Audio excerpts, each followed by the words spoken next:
HarperCollins presents Country Christie, 12 Devonshire Mysteries, written by Agatha Christie. Introduction. The Torquay Regatta, read by Judith Boyd. One of the great yearly events was the Torquay Regatta, which took place on the last Monday and Tuesday in August. I started saving up for it at the beginning of May. When I say I remember the regatta, I do not so much mean the yacht racing as the fair which accompanied it. Madge, of course, used to go with father to Holden Pier to watch the sailing, and we usually had a house party staying for the regatta ball in the evening. Father, mother, and Madge used to go to the Regatta Yacht Club tea in the afternoon, and all the various functions connected with sailing.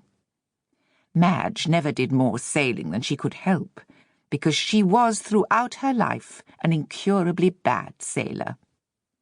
However, a passionate interest was taken in our friend's yacht. There were picnics and parties, but this was the social side of the regatta, in which I was too young to participate. My looked-forward-to joy in life was the fair.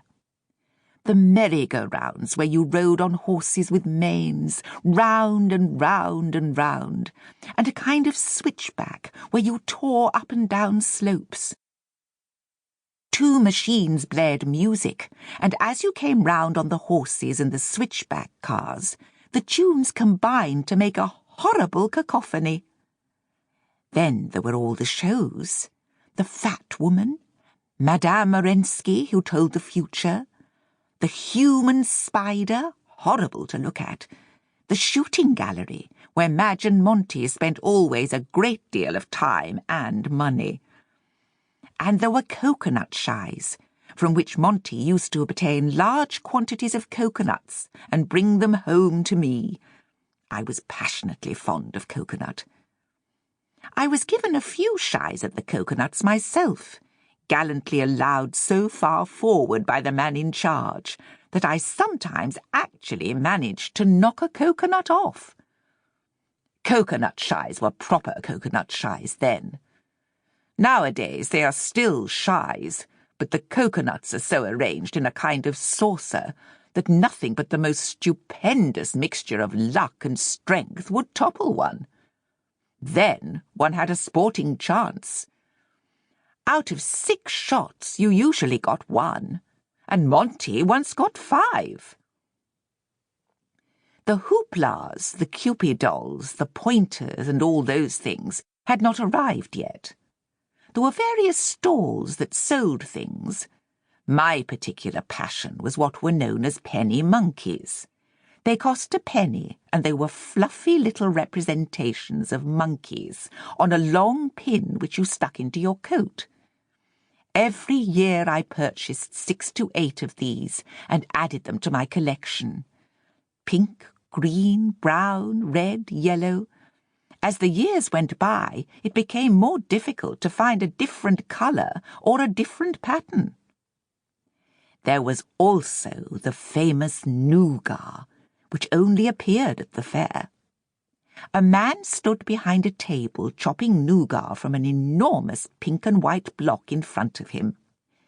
He yelled, shouted, and offered bits for auction.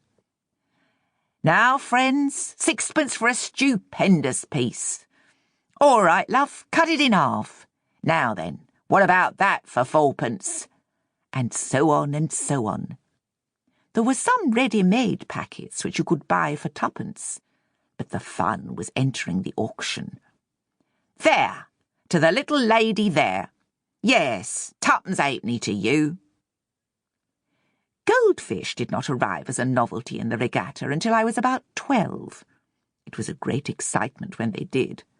The whole stall was covered with goldfish bowls, 1 fish in each, and you threw ping-pong balls for them. If a ball lodged in the mouth of one of the bowls, the goldfish was yours. That, like the coconuts, was fairly easy to begin with.